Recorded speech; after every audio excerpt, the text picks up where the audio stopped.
Today I'm going to be showing you how to access, navigate, and implement Google Arts and Cultures. You can get to the website by searching Google Art and Culture, and it should be the first one that pops up here. What's really cool about this website is on the main screen here, it changes the homepage to fit the needs of you. The more you use it, the more you interact with it. These will change as well as by theme and time period. So now you can see that there is art and culture artifacts there for Halloween that has just passed. One of the coolest, or one of the first interactive pieces of this is this Explore tab here. This breaks topics down by subject area. So just on this screen alone, in a social studies classroom, you could utilize, historical events, historical figures. If you teach a geography course, you could use places here as well. There are a ton of other ones, but for our topic, I will go into historical figures. This is something cool if you wanted students to do a research project on a person or find photos and images. You can go in and it is broken down by people. So if I wanted my students to do a research project over someone from the 60s, the Cold War era, and they wanted to do John F. Kennedy, they could come into his tab and get information, stories, photographs. It's an all-in-one research kind of website where students can get reliable information.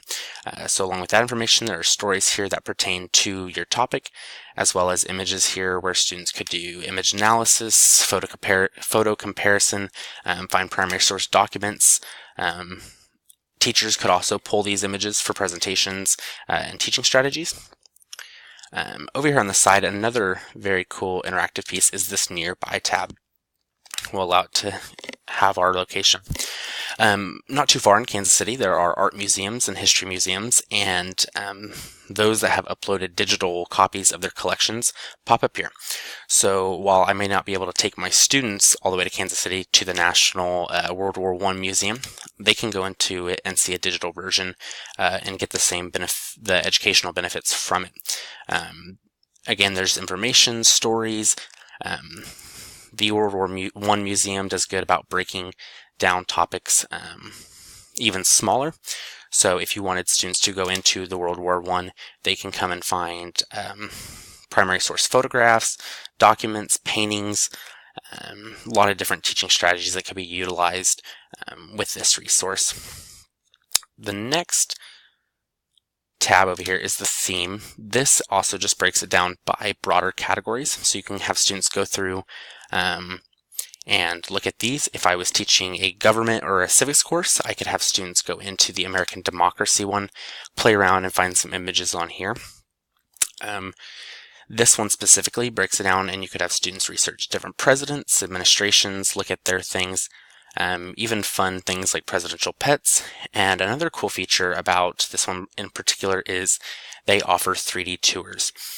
So you could essentially do a 3D tour of the White House here. Students could go in, look around. This is something teachers could even set up a scavenger hunt through the digital tour and allow students to kind of find things and learn things. The next tab over here is there are two here for the historical events and historical figures. If you are discussing a certain topic in a course, students could come in here and find resources on that. If we were talking about the space race, for example, students could come in and learn about the Apollo project and a little bit about NASA history with the information there, more stories that pertain, and again, just more images here that they could utilize. So this is a great source to allow students to discover, do research.